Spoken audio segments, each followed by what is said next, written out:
May I come in, sir? Coming. Good evening, ma'am. Good evening, sir. Good evening, sir. बैठिए। Thank you, ma'am. अनुकूल कुमार, जी ma'am. अपने बारे में board को परिचय दीजिए। मैम, जैसा कि आप लोगों को पता है, मेरा नाम अनुकूल कुमार है।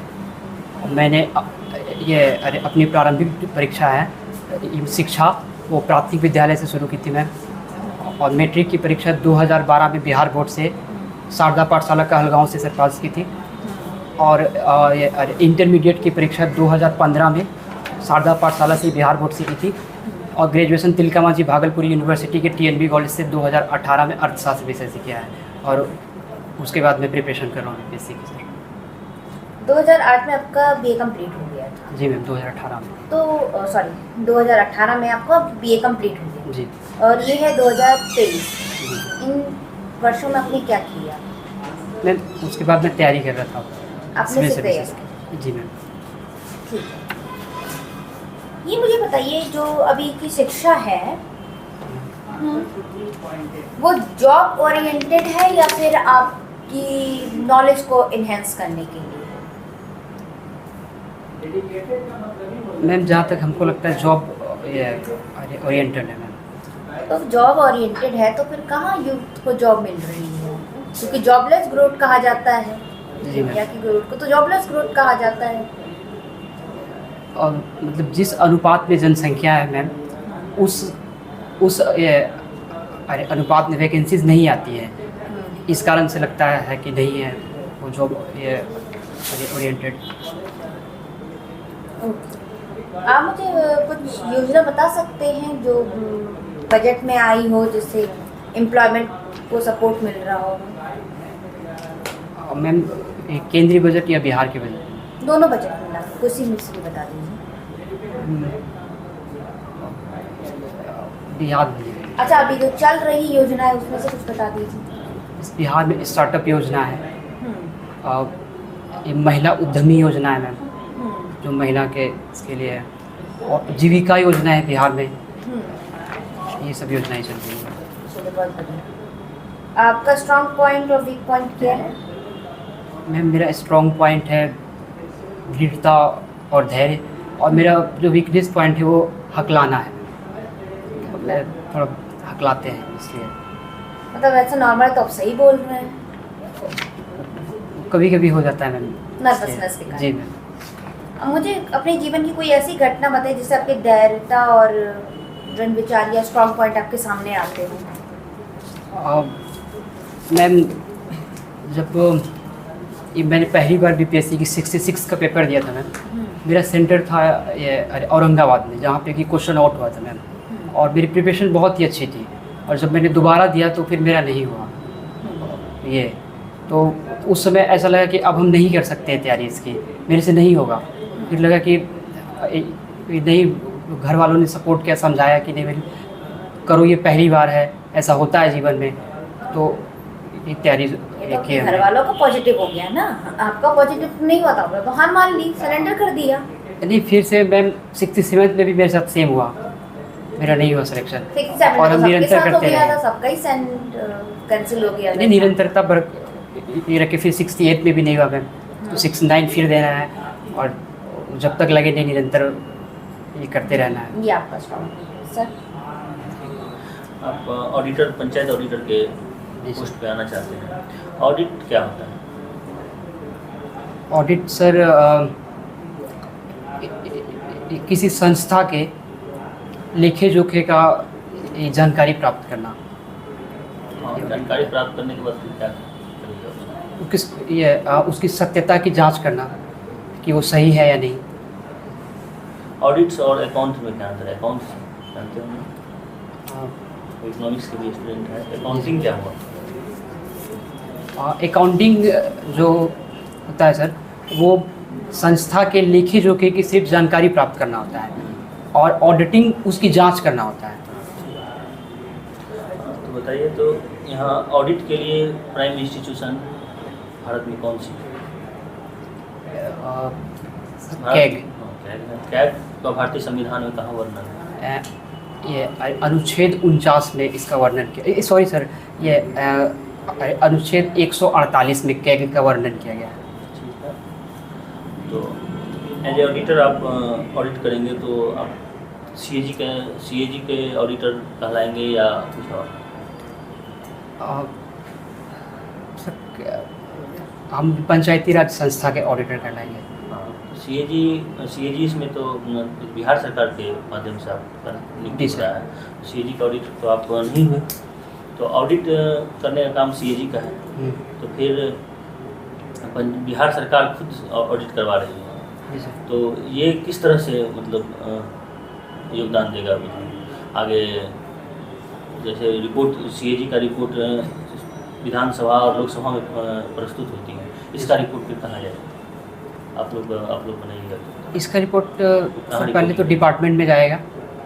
हम जिस डिपार्टमेंट में कार्य करेंगे, जैसे पंचायती राज मंत्रालय में सर, पंचायती राज, उसके बाद फिर विधानसभा में जाएगा। ठीक है।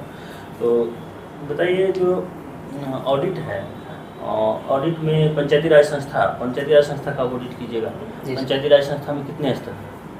और सर 3 स्तर है। एक ग्राम स्तर पे ग्राम सभा, और पंचायत स्तर पे पंचायत समिति, और जिला स्तर पे जिला परिषद। ग्राम सभा से पंचायत का कुछ रेवेन्यू का होगा, आय का स्रोत कहाँ से आता है सर? आप जांच करेंगे जो राज्य के द्वारा योजनाएं चलाई जा रही है, जो दिया जाता है रेवेन्यू, ये मतलब पंचायती राज विभाग को, उसकी जांच करनी है कि जिस योजना के लिए ये पैसा आया है वो काम हो रहा है या नहीं। और ऐसे सर ये पंचायतों के लिए जो मेला लगता है ना सर, तो उसमें वो टैक्स लगाती है, तो उससे भी ये आता है। कुछ टैक्स वसूलती है जी। जैसे कितने विषय है पंचायत को मिला है? और पंचायत के अंतर्गत पंचायती राज संस्था में कितने विषय हैं? 73rd constitutional amendment act sir ये अनुच्छेद 243 के जी में इसकी व्याख्या की गई है, जिसमें कि 29 कार्य विषय हैं। बताइए, जैसे आप इकोनॉमिक्स का स्टूडेंट है, तो बजट का उल्लेख कहाँ है भारतीय संविधान में? सर देखिए, बजट का उल्लेख भारतीय संविधान में नहीं है। इसके लिए एक दूसरे शब्द का उल्लेख है आर्टिकल 112 में वार्षिक वित्तीय विवरण का शब्द किया गया। सर एक देश का एक वित्तीय वर्ष में जो आय और व्यय का लेखा जोखा होता है, वो उसका वार्षिक वित्तीय विवरण कहलाता है, वो विवरण कहलाता है। आय और व्यय का लेखा जोखा फिर अगले वर्ष के लिए भी होता है बजट? जी सर, बजट जो होता है वो इस वित्तीय वर्ष में जो भी काम करना है उसका, और जो अगले वित्तीय वर्ष में काम करना है उसका लेखा जोखा होता है। चलिए, ये गाना सुनना है हॉबी? जी सर। सबसे अच्छे गायक मनपसंद है कौन है? सर मेरा कुमार सानू है सर। एक गाना सबसे पहले सुनाइए। सर एक मतलब सर पूरा गाना तो याद नहीं, उसकी कुछ पंक्तियाँ हैं सर, जो कि 2 ही लाइन बस। आस्की मूवी का एक सर सॉन्ग है, बेताबी क्या होती है पूछो मेरे दिल से, तन्हा तन्हा लौटा हूँ मैं तो भरी महफिल से, मर न जाऊँ कहीं होके तुझ से जुदा, नजर के सामने जिगर के पास। अच्छा, अब बताइए कि आपको इससे क्या फ़ायदा है सबसे पहले? सर जब अभी हम एक स्टूडेंट है सर, जब वो पढ़ाई करते करते थोड़ा फ्रस्ट्रेशन मन में लगता है, तो थोड़ा सॉन्ग सुन के रिलैक्स फील करते हैं सर हम। क्या पढ़ाई से फ्रस्ट्रेशन होता है? नहीं सर, फ्रस्ट्रेशन नहीं रहता है सर, बस थोड़ा दबाव बनता है ना लाइफ को लेकर के कि अब क्या होगा, ये सब चीज़ों को। तो कुछ निगेटिव है क्या इस हॉबी का? कुछ निगेटिव भी है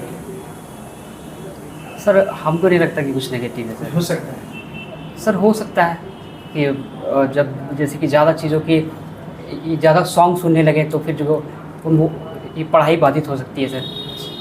तो बताइए कि भागलपुर के आप रहने वाले हैं, जी सर।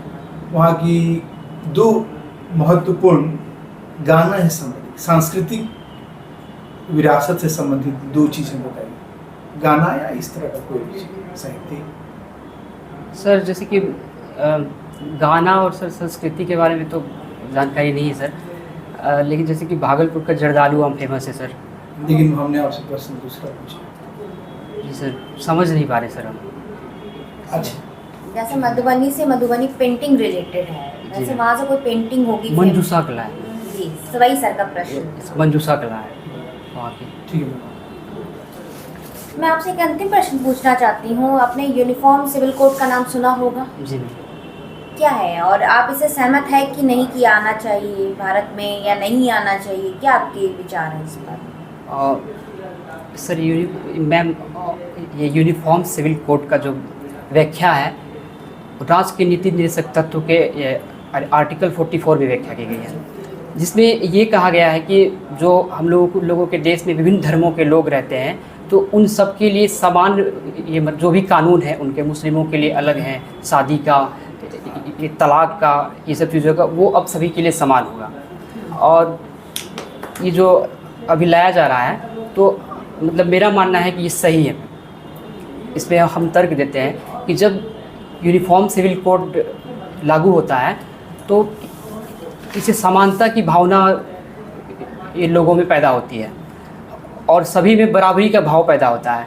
और ये मतलब यूसीसी का जब भी मामला है तो वो ये कहीं ना कहीं महिलाओं से जुड़ा हुआ है। ये जो महिलाओं के हितों में जो ये की जा रही है तो उसकी पूर्ति होगी। और दूसरी ओर इसके विपक्ष में संविधान में ये अनुच्छेद 25 दिए गए हैं धार्मिक स्वतंत्रता का, तो ये कहीं ना कहीं उसको ये करता है। और जो भारत में एक तरफ से दिया गया है कि ये आर्टिकल 25 में लिखा गया कि धार्मिक स्वतंत्रता का अधिकार, मतलब कि कोई भी व्यक्ति अपने धर्म को मानने के लिए स्वतंत्र है, किसी भी धर्म को मानने के लिए, तो ये इसका विरोध करता है मैम यूसीसी। तो ये तो नेगेटिव हो गया पॉइंट। हाँ, ये नेगेटिव फंडामेंटल राइट आपको देता है धार्मिक स्वतंत्रता। आरडीपीएसपी में आर्टिकल 44 कह रहा है एक सामान्य कानून, तो विरोध हो गया एक फंडामेंटल राइट और डीपीएसपी में। कि जो फंडामेंटल राइट्स हैं वो राज्य के विरुद्ध प्राप्त हैं हमें, वो क्या नेगेटिव व्यक्ति के विरुद्ध भी प्राप्त है आपको? नहीं मैम, व्यक्ति के विरुद्ध नहीं प्राप्त, राज्य के विरुद्ध प्राप्त है। तो वो तो स्टेट के साथ नहीं करना, वो तो हम लोग के लिए है अनटचेबिलिटी वाला। हाँ, हैबियस कॉर्पस है आर्टिकल 32। ये 15 में भी तो यही कहा गया है मैम। हाँ 15 में भी है, तो स्टेट के विरुद्ध नहीं है। ठीक है, जी चलिए आपने बहुत अच्छा जवाब दिया। Thank you ma'am. चलिए and all the best. Thank you ma'am. Thank you sir. जैसे आपको पता है इंटरव्यू बोर्ड को कभी मत करिए, क्योंकि पता तो उनको सब कुछ है ना, आप उनको परफॉर्मा ही दे चुके हो, अपना पूरा दे चुके हो डाटा। तो जैसे आपको पता है इससे कभी स्टार्ट नहीं करते हैं। हमको नहीं, मुझको, बहुवचन हो जाता है। हमको बताओ और किस किस को दे रहा है, हमको नहीं इस्तेमाल करना है, मुझको।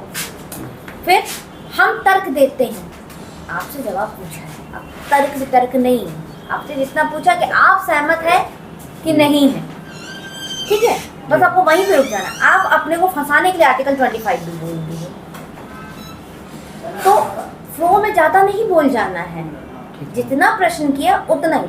इसलिए मैंने आपसे किया ना कि आप तो खुद ही कह रहे हो, पॉजिटिव बताते बताते अचानक आप निगेटिव पे चले गए। अचानक आप कहते हो कि आर्टिकल 25 का विरोध कर रहा है आर्टिकल 44, ठीक है, तो उसमें नहीं, औरतों का करेगा, क्या करेगा, बुरा करेगा, भला करेगा, क्या करेगा, तो सेंटेंस आप आधे पे छोड़ दे रहे हैं। नॉलेज आप में पूरी है, ठीक है, सर ने भी सवाल किए, मेरे ख्याल से सर सहमत करेंगे आप लोग कि नॉलेज आपको पूरी है, लेकिन कोई ऐसा स्टेटमेंट मत बोल जाइए कि जिससे क्या हो, इंटरव्यू बोर्ड आपको फंसा दे। मतलब अनुशासित, मतलब वचन में भी अनुशासित रहे।